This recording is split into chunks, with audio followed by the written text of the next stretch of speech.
Cette vidéo aussi va orienter pour la mécanique, qu'elle soit la mécanique rationnelle, voire la mécanique des fluides, orientée vers l'assimilation d'un corps bien spécifique. Donc c'est une assimilation d'un corps.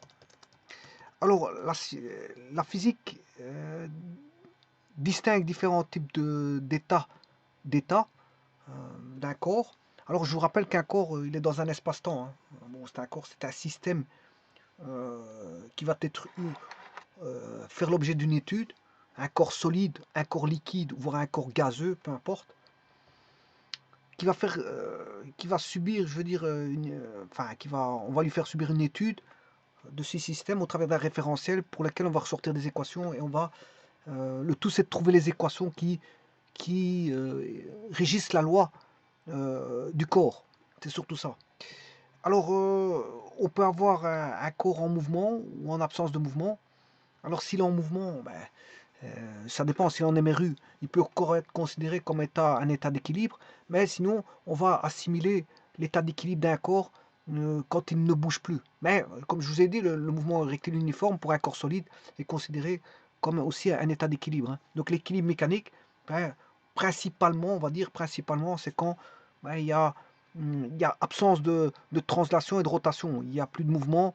Et donc, ou soit il est en MRU. S'il est en MRU, c'est bon aussi. Mais le problème, c'est que un équilibre en MRU nécessite de trouver les vitesses. Il y aura des notions de vitesse qui vont intervenir, alors qu'un corps en statique, on étudie les corps qui ne bougent pas. Donc, c'est-à-dire que là, à ce moment-là, on a absence de mouvement.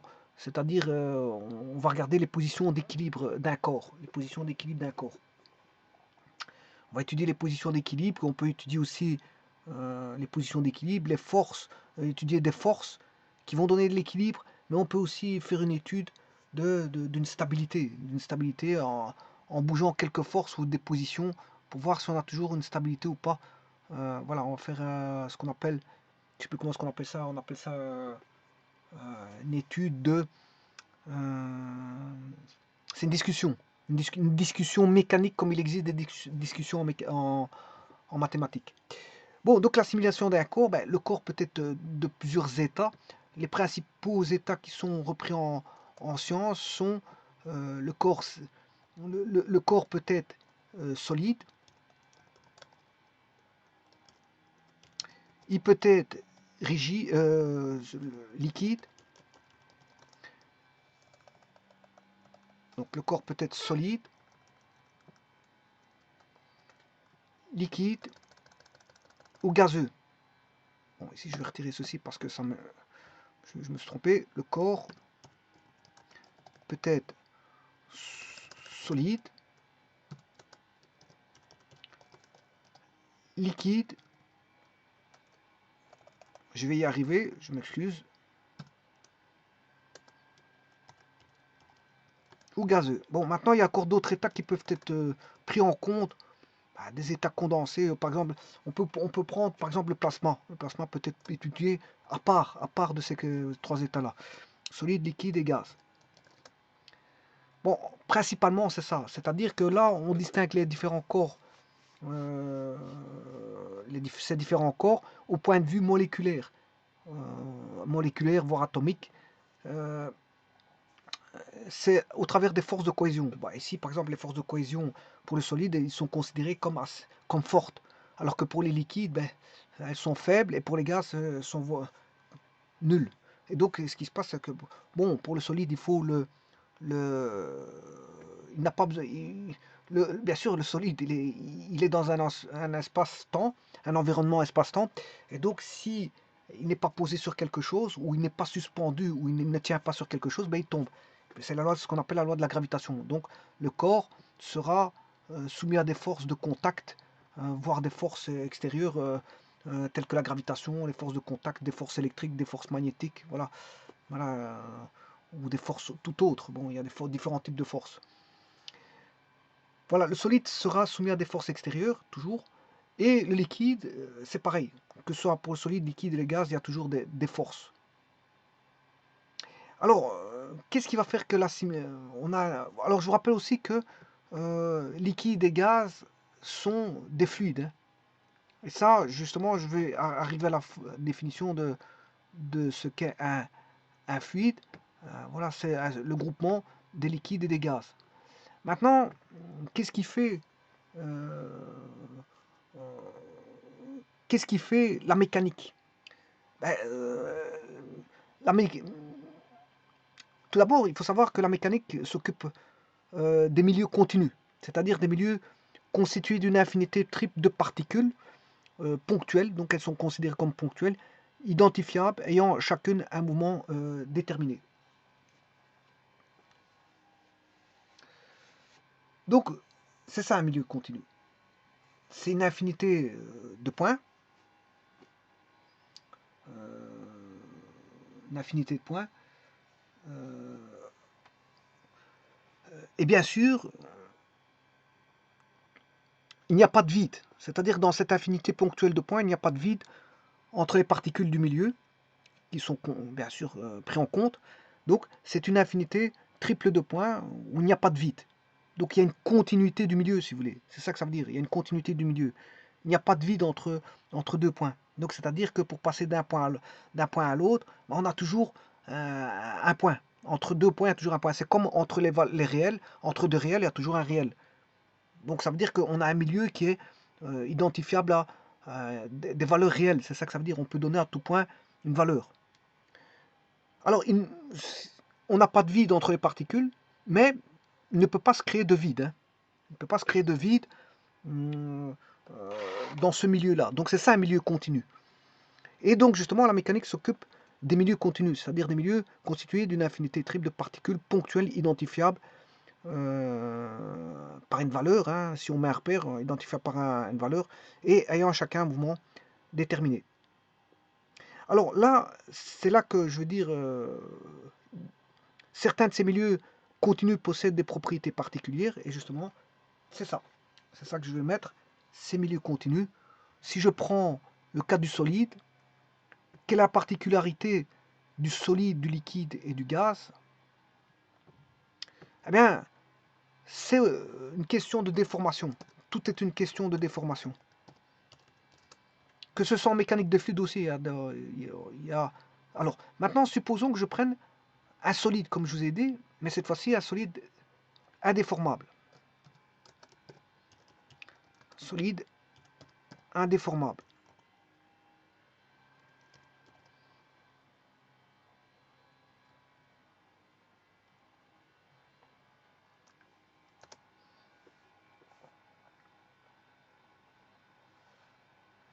Alors, indéformable, ça veut dire que si j'applique des forces extérieures, parce que c'est une question de force extérieure, ben, il n'y aura aucune déformation. C'est ça que ça veut dire, solide indéformable.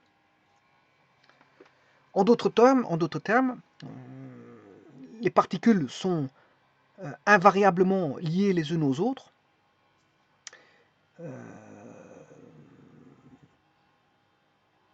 Voilà, elles sont invariablement liées. Donc les particules du solide indéformable sont invariablement, c'est-à-dire c'est constant. C'est constant. Ça veut dire si je prends deux distances, entre deux points, la distance elle est toujours constante. Il n'y a pas de déformation. Alors les mouvements ne sont pas indépendants les uns des autres. Et ce solide est donc euh, rigide, indéformable. Et l'étude de son comportement est l'objet de la mécanique rationnelle. Alors, je vais un petit peu parler de ça. Avant de parler du liquide et de ses déformations, alors, si on fait l'étude de la statique,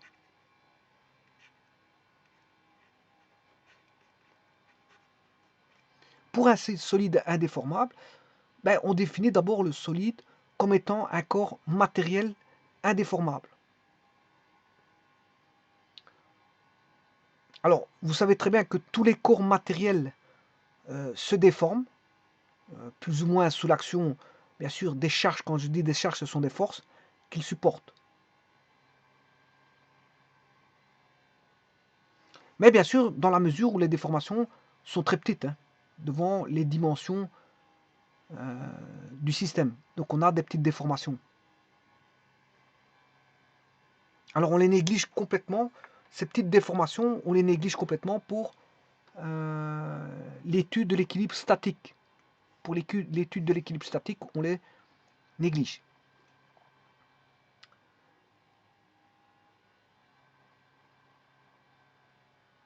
Alors, comment déterminer, bien sûr, un corps, un solide indéformable, mathématiquement? Ben, le fait qu'un solide soit un corps indéformable peut se caractériser par les distances, comme je vous ai expliqué. Alors, si je prends deux points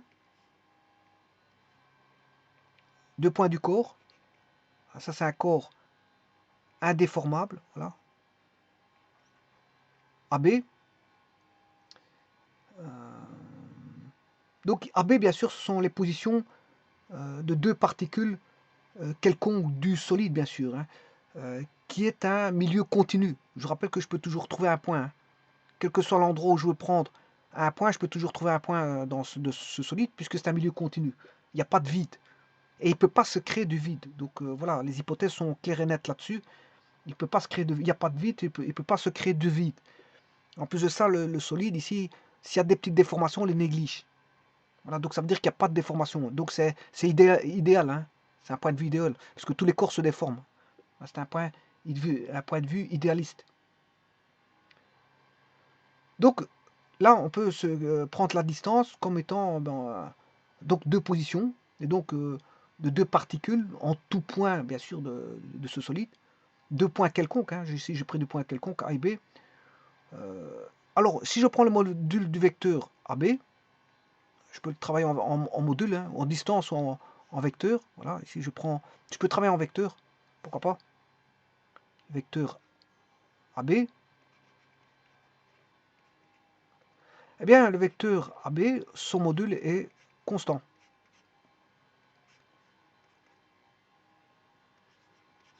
Et ça, c'est par définition, une définition mathématique du... Et ça, c'est pour tout point, hein.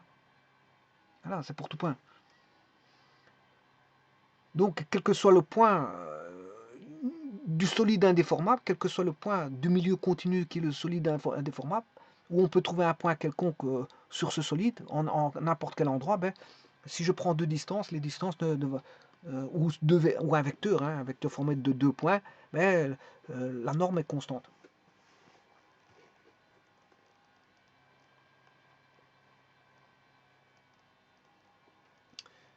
Alors voilà, ça c'est un corps indéformable. Donc si on applique une force extérieure une force extérieure, ben, on n'a aucune déformation, ce qui n'est pas vrai parce qu'on a toujours des déformations. Donc, et ça, c'est ce qu'on appelle un solide indéformable ou voire un milieu indéformable. C'est un solide indéformable ou un milieu indéformable. Alors, je vous rappelle que il y a toujours des déformations, hein. D'ailleurs, il y a les lois. Parce que ça, c'est hypothétique ce que je viens de dire, hein. C'est hypothétique, c'est une hypothèse pour faire des études sur comment on appelle ça, la statique, des équilibres de statique. Donc, la notion de solide indéformable, c'est une notion, si vous voulez, idéaliste, idéale. Notion idéale limite, hein, bien sûr, parce qu'en réalité, bah, comme vous savez, tout solide se déforme, toujours plus ou moins sous l'action des forces qui lui sont appliquées, hein. Si la déformation, par exemple, subsiste lorsque la force qui lui a donné naissance n'agit plus, on dit qu'il a subi une déformation permanente. Alors, vous connaissez les courbes voilà, en fonction de, par exemple, d'une traction.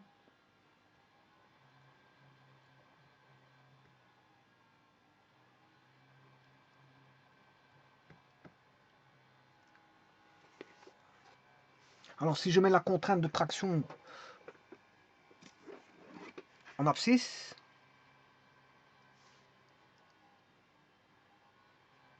je mets une contrainte, sigma, que j'appelle sigma, en fonction de la déformation.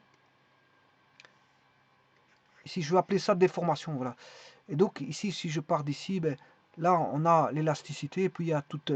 c'est une courbe un peu spéciale. Voilà. Si on continue la contrainte, là, on a le milieu de déformation élastique qui est linéaire. Ensuite, on a toute une panoplie de zones. On a une zone plastique. On a une zone élastique, la zone linéaire. Ensuite, on a une zone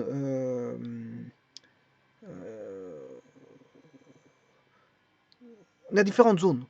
Voilà, une zone élastique. On a une zone de rupture qui est, bon, enfin, ça finit par casser si on tire totalement. Voilà, mais ça déforme. En tout cas, on sait bien que ça se déforme. Il y a une zone élastique, une zone plastique. Il y a différentes zones.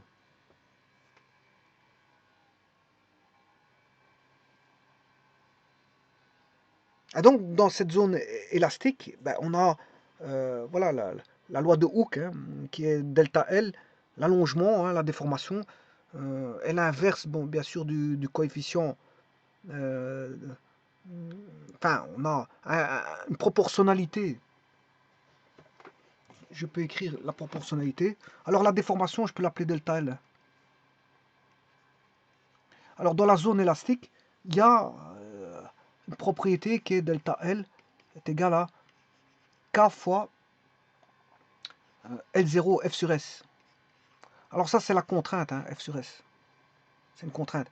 Voilà, et ça, c'est la longueur d'origine. Et là c'est la déformation. Et donc là, on a 1 sur E qui est le module de Young. Et donc ça, c'est dans le modèle, c'est dans la zone linéaire, dans la zone linéaire.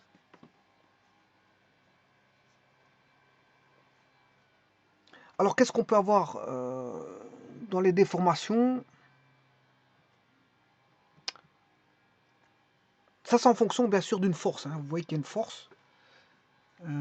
Alors, les différents types de déformations étudiés, en résistance des matériaux, ben, le corps va se déformer en traction. Petit instant.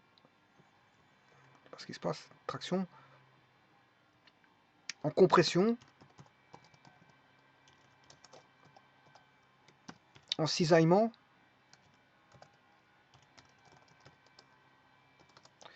En torsion.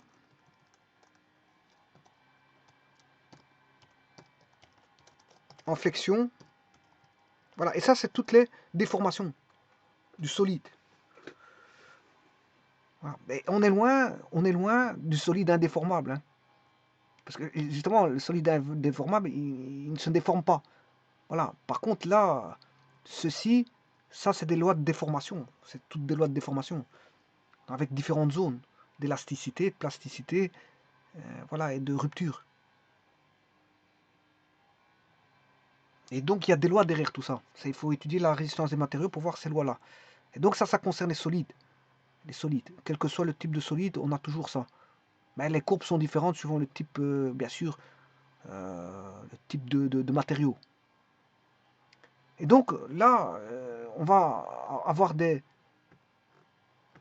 déformations, parce que en réalité, on a ça, hein, en fonction de force. Alors si maintenant,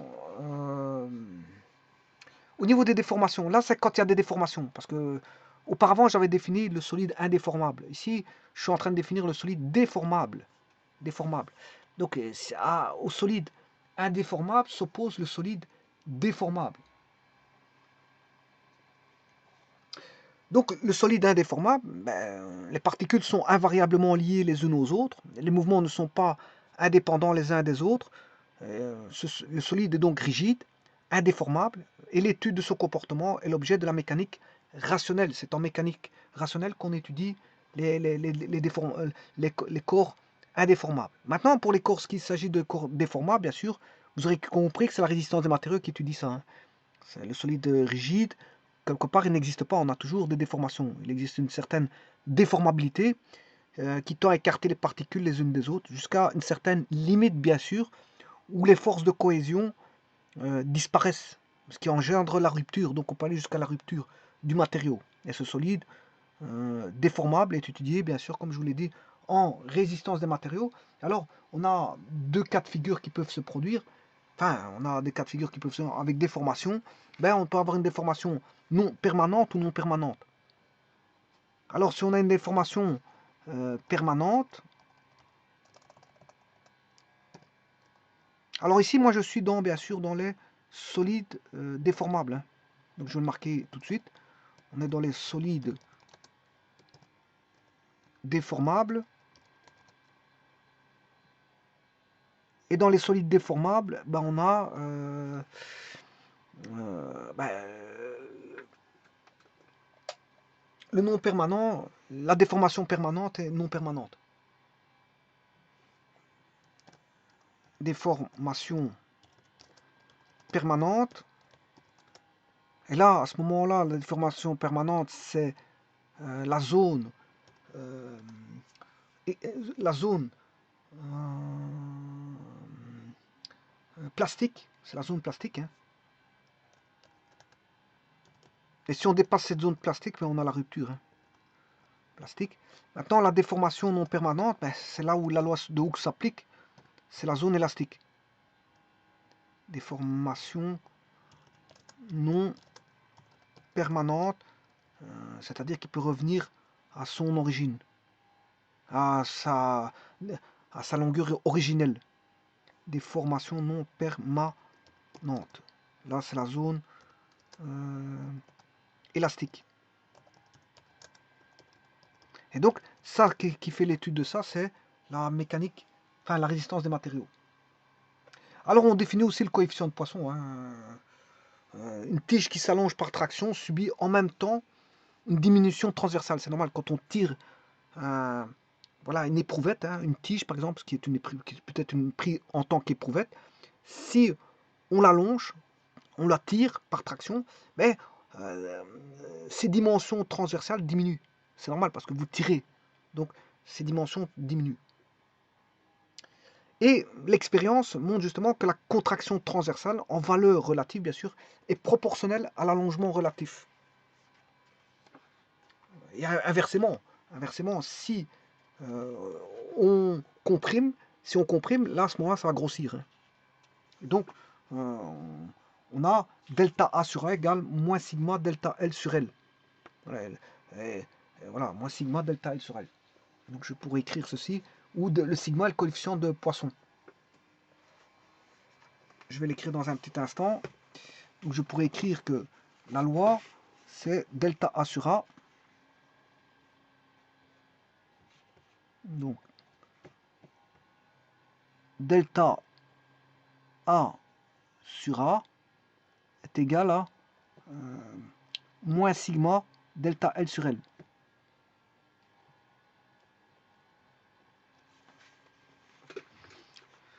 Voilà, et sigma, c'est le coefficient de Poisson. Et bien sûr, pour l'acier, le sigma il vaut 0,30, pour le verre, il vaut 0,25, etc., etc. Et donc, pourquoi y a-t-il un signe moins? Parce que dans cette relation, qu'est-ce qu'on a? Mais le fait que quand on tire, supposons qu'on a ceci, ouais, on a ceci, si je tire, il diminue. Voilà. Par exemple, je prends un solide, je vais le tirer, mais il va diminuer. Donc c'est d'un côté on tire, de l'autre côté il diminue. Donc c'est une opposition, c'est un effet d'opposition. Maintenant, si je prends un autre exemple, si je comprime, donc supposons que je suis là, je comprime, mais il va grossir. Voilà, donc quand on comprime, il grossit, quand on tire, il se réduit. Donc le moins, ben, c'est ça, c'est une opposition, hein. C'est une opposition. C'est voilà, un résultat d'opposition entre, comme je vous ai dit, une tige qui s'allonge par traction subit en même temps une diminution de ses dimensions transversales. Et donc, la contraction transversale en valeur relative est proportionnelle à l'allongement relatif de manière, on va dire, contradictoire. D'un côté, ça tire et de l'autre côté, ça grossit. Au niveau transversal, ça grossit. Et inversement, quand on comprime, ben, quand on comprime, la dimension diminue, mais ça s'agrandit, ça grossit au niveau transversal. Bon, et ceci c'est pour les solides déformable. Précédemment, j'avais pris le solide. Bon, ça c'est pour les solides déformables, hein, ce que vous voulez, parce que là il y a une déformation. Ça c'est pour le solide déformable, donc je vais l'écrire pour pas. Voilà. Solide déformable. Donc, solide déformable, ben, il va subir des déformations. Le solide déformable va subir des déformations. Et la déformation, où est-elle? Ben, elle est prise en compte en fonction d'une force extérieure qui est une contrainte ici, qui est une force par unité de surface.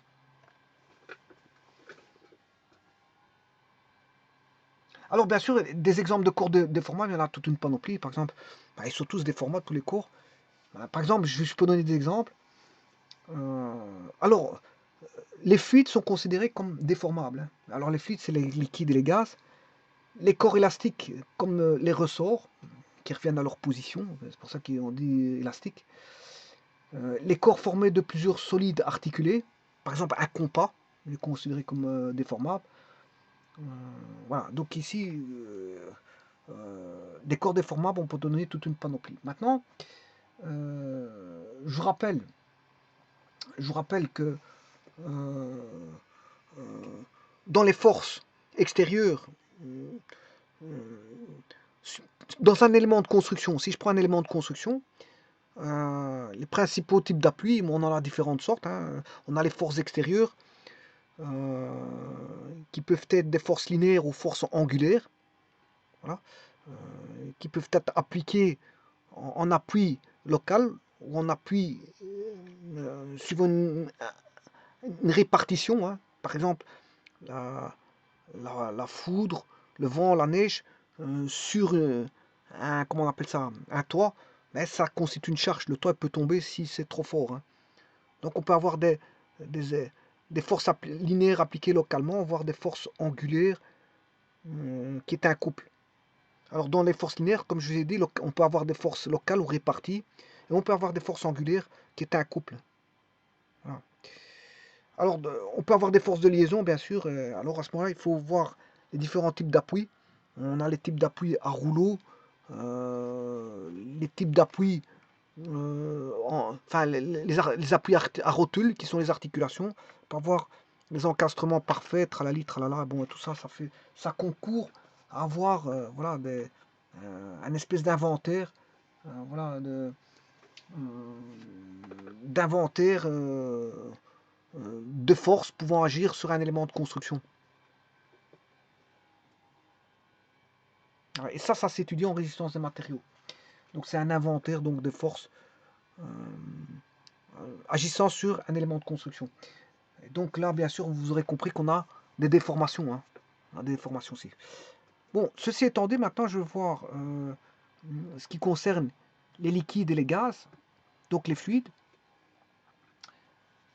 Qu'est-ce qu'on peut dire sur le fluide?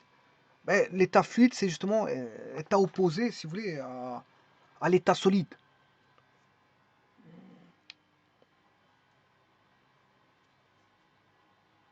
Alors, sa déformabilité, ben, vous aurez compris que les fluides, c'est les liquides et les gaz. Bon, les gaz, vous aurez compris que la force de cohésion, elle est nulle. Donc, il faut fermer si vous mettez dans un réservoir, il faut fermer le réservoir parce que sinon, les molécules risquent de s'échapper. C'est tout à fait normal parce que, bon, elles sont libres. Elles sont libres, complètement libres, les molécules de gaz. Donc, il faut refermer le réservoir de gaz complètement si on veut maintenir le gaz. Donc, le gaz ici, il est complètement déformable, hein. Bien sûr, parce que justement, s'il s'échappe, c'est que bon, il y a une certaine, c'est dû à sa déformabilité qui est totale.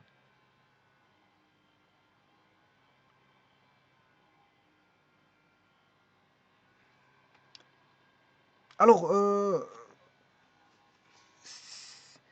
maintenant, pour les liquides, ça coule, ça roule, de un, ça roule et ça coule.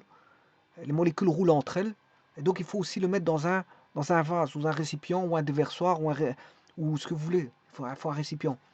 Et là, on peut le refermer pour éviter, par exemple, dans les véhicules, on referme tous les récipients contenant des liquides pour éviter, parce que le véhicule ou le camion bouge, et donc pour éviter que ça se renverse, on ferme le bouche par bouchon. Alors une bouteille d'eau, on referme une bouteille d'eau parce qu'on consomme, et donc pour éviter les bactéries voilà, qui n'atteignent l'eau, mais on referme par bouchon. Ça, c'est autre chose. Alors maintenant, une boisson gazeuse qui contient du CO2, ben, on mettra un bouchon parce qu'il contient un gaz pour éviter que le gaz ne s'échappe et qu'on boit une boisson qui n'est plus gazeuse alors qu'on a acheté une boisson gazeuse. Donc ici, ça a à voir avec la déformabilité aussi pour les fluides. Alors je vous rappelle que les fluides, c'est les liquides et les gaz. Hein.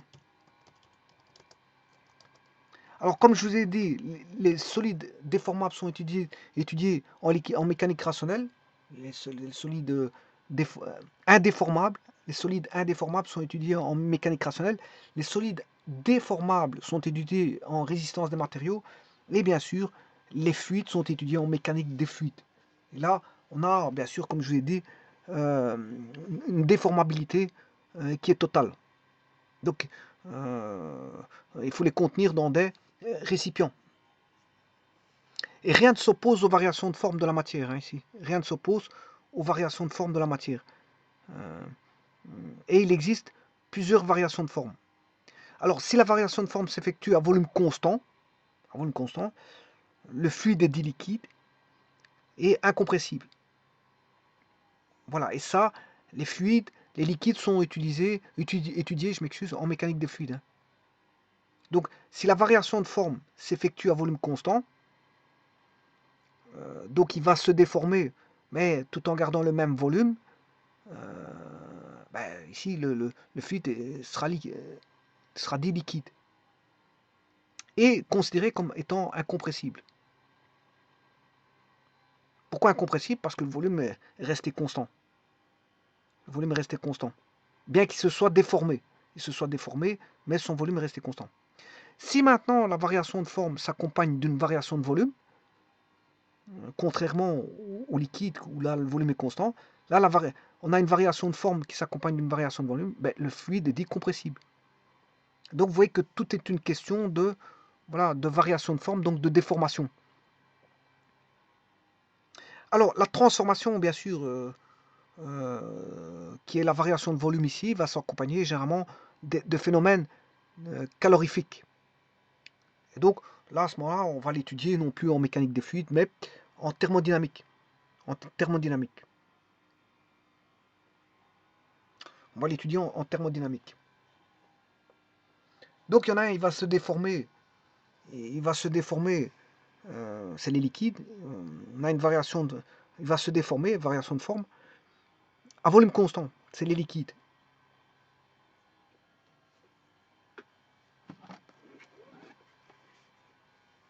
Donc je vais l'écrire. Donc déformation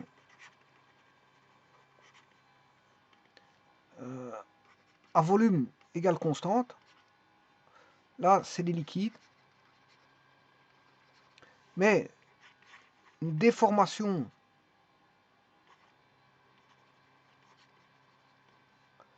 à volume variable,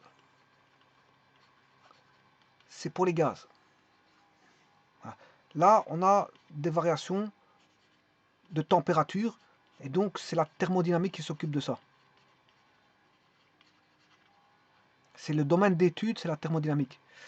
Alors que là, les déformations, là, c'est la mécanique des fluides. Bon, mais la mécanique des fluides peut aussi s'intéresser, je veux dire, voilà, à ceci sans voir les variations de température. Hein. Elle peut s'intéresser aussi au gaz. Hein.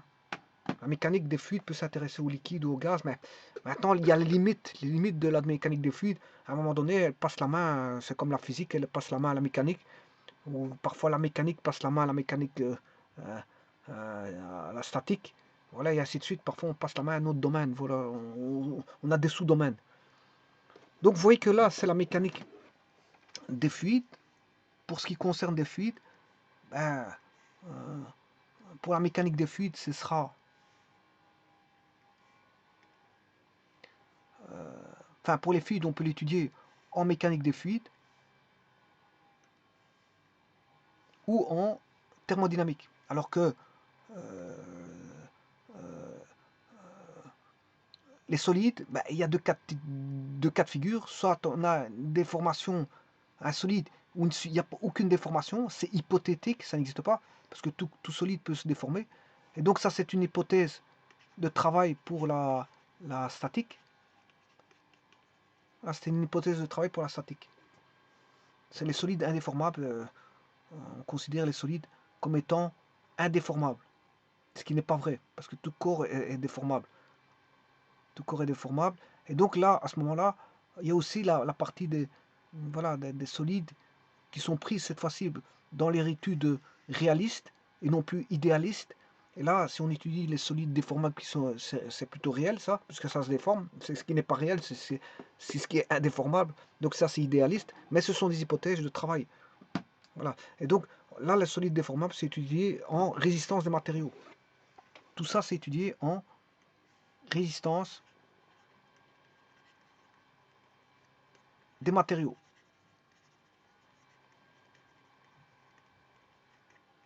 Voilà, et donc l'assimilation se fait comme suit. L'assimilation d'un corps physique, solide, liquide ou gaz, où on peut faire des transformations d'un état vers l'autre, ce qu'on appelait changement d'état. Voilà, on peut passer d'un solide à un liquide, d'un solide à un gaz, d'un liquide à un gaz, d'un liquide à un solide, peu importe, on peut faire toutes les transformations possibles et imaginables entre ces trois états.